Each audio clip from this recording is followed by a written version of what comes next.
Okay, here we go, friends. I want to share with you an amazing Shela HaKadosh on a pasuk that we mentioned and referred to in the first offering in Pesachim Megadim. And that is the pasuk in the end of the Parsha, Parak Chav Daled, pasuk Yud Aleph. The pasuk Vayechezu es Ha'elakim Vayochel Vayishtu. They saw God and they ate and they drank. The Shela HaKadosh reveals a very important piece of information for one who wants to elevate themselves in Avodas Hashem. Everybody knows that at a time of davening, it could be a time of great elevation. I say, why do I mean it could be a time of great elevation? As long as you leave your phone outside, then you have a shot that the davening could elevate you. If you bring it in with you, then it will not elevate you. Same thing with learning. If you learn with your phone on you, then you're paying homage to the ancient custom of Hebrews who used to learn Torah. But if you have the phone on you, then you're not really attempting to absorb yourself in the learning.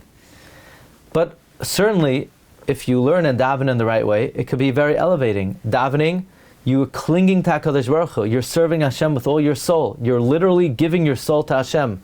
When you're learning Torah, the Rebbe Hashem is communicating with you. You're listening to the Dvar Hashem. But even so, there is a holier time of the day. Did you know that? There is a time of the day that you could elevate yourself more than davening, more than learning. You know what it is? It's called eating. Yep.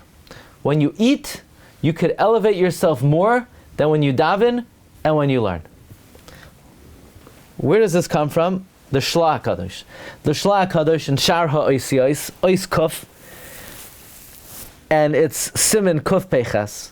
The Shela says, Haklal ha'oila shebe'ez ha'oichel, at the time that you eat, Yia liboy shel adam medubak ba'Hashem yisbarach yoiser mikol hayoim. Your heart should cling to Hashem more than the rest of the day. More than when you're learning Torah, more than when you're davening, you should cling to HaKadosh Baruch Hu when you eat. Really? Who ever heard of that? I thought there's spiritual activities and there's physical activities. During the spiritual activities, then I cling to Hashem. During the physical activities, I eat. No, says the Shela. When you eat, your heart should be attached to Hashem more than the whole day. This is a binyanav, meaning this is the paradigm. The paradigm is Vayechzu es Ha'elakim Vayochlu Vayishtu. They saw God and they ate and they drank.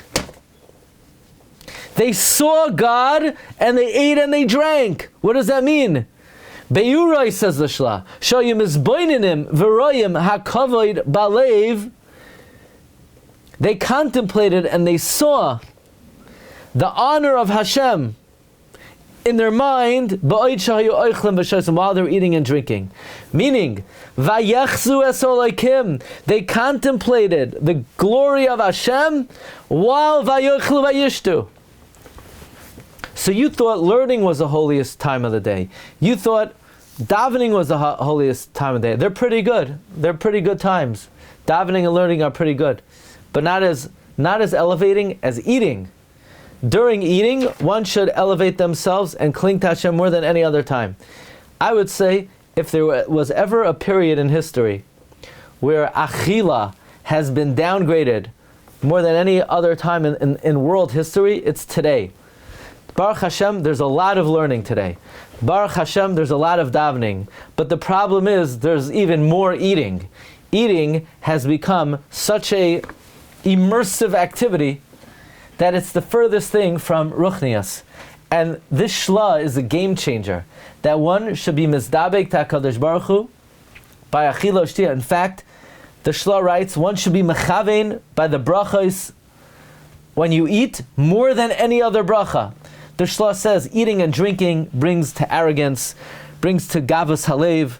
It could come to forget Hashem, like it says, "V'ram levavecha b'shachachta."